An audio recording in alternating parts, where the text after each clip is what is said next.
తాకట్లో ఉన్న మీ బంగారాన్ని విడిపించి ఆ రోజు ఆన్లైన్ రేటుకి కొంటాం. Sharma gold company.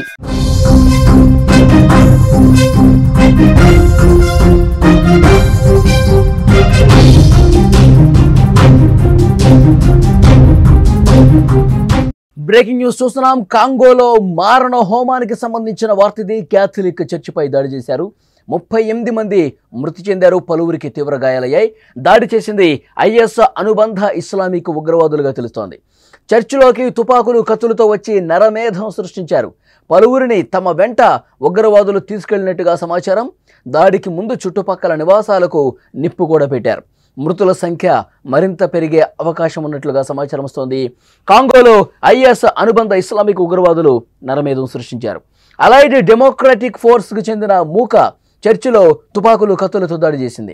దొరికిన వారిని దొరికినట్టు కాల్చడం, నరగడం చేశారు.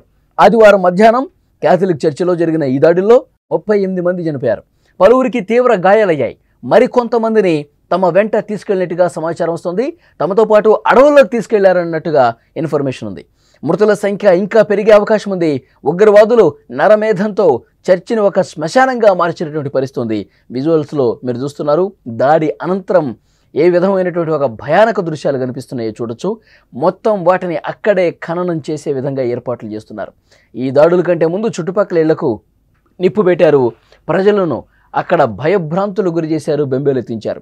ఇస్లామిక్ స్టేట్తో ముడిపడి ఉన్న ADF Uganda, democratic republic of Congo సరిహద్దు ప్రాంతాల్లో కార్యకలాపాలు నిర్వహిస్తోంది. ముఖ్యంగా ఈ దాడికి సంబంధించిన వార్త ప్రపంచాన్ని షేక్ చేసిందని చెప్తున్నారు. అమెరికా కూడా ఏడీఎఫ్ను ఉగ్రవాద సంస్థగా పేర్కొంది. 1995లో ఉగాండా ముస్లిం లిబరేషన్ ఆర్మీ మరియు National Army for the Liberation of ఉగాండాతో సహా తిరుగుబాటు దళాల సంకీర్ణం ద్వారా ఏర్పడిన ఏడీఎఫ్ ఉగాండాలోని యోవేరి ముసేవేని పాలనకు వ్యతిరేకంగా పోరాటానికి స్థాపించబడింది. దీని నాయకుడు జమీల్ ముకులు మొదట్లో క్రైస్తవుడిగా జన్మించాడు, కానీ తర్వాత ఇస్లాం మతంలోకి మారాడు. సౌదీ అరేబియాలో చదువుతున్నప్పుడు సలాఫిజం స్వీకరించాడు. ఏడీఎఫ్ ప్రారంభంలో పశ్చిమ ఉగాండాలో పనిచేసినప్పటికీ తర్వాత దాని స్థావరాలను తూర్పు కాంగోకు మార్చింది. పౌరులే లక్ష్యంగా అనేక సంవత్సరాలుగా దాడులకు పాల్పడుతోంది.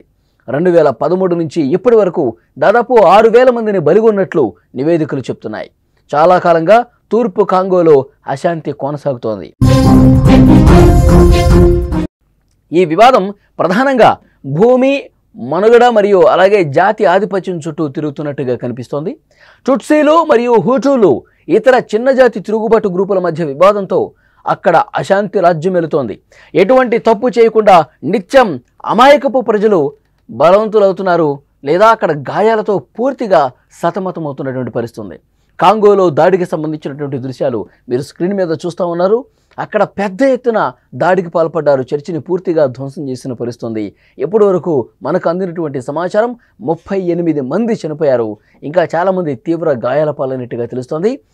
ఈ ఉగ్రవాదులు తమ వెంట తీసుకుని వెళ్ళిపోయారు మరికొంతమందిని. సో వాళ్ళ పరిస్థితి ఏంటనేది కూడా ఇంకా అర్థం కాని పరిస్థితుంది.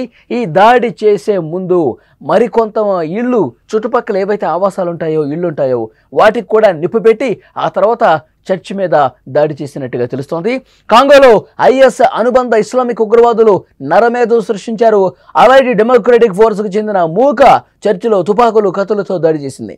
దొరికిన వాళ్ళని దొరికినట్టుగా కాల్ చేశారు, నరికి చంపేశారు. ఆదివారం మధ్యాహ్నం క్యాథలిక్ చర్చిలో జరిగిన ఈ దాడుల్లో మొత్తం 38 మంది చనిపోయారు. పలువురికి తీవ్రమైన గాయాలయ్యాయి. మరికొందరిని తమతో పాటు అడవులకు తీసుకెళ్లినట్టుగా తెలుస్తోంది. మృతుల సంఖ్య మరింత పెరిగే అవకాశం ఉంది. ఉగ్రవాదులు నరమేధంతో చర్చి పూర్తిగా శ్మశానంగా మారిన పరిస్థితి ఉంది. విజువల్స్లో మీరు చూస్తూ ఉన్నారు. మొత్తం కూడా వాటిని అక్కడే ఖననం చేసే విధంగా ప్రస్తుతం ఏర్పాట్లు జరుగుతున్నాయి. కాంగోలో ఉన్నటువంటి ఒక భయానక దృశ్యం మీరు స్క్రీన్ మీద చూస్తున్నారు.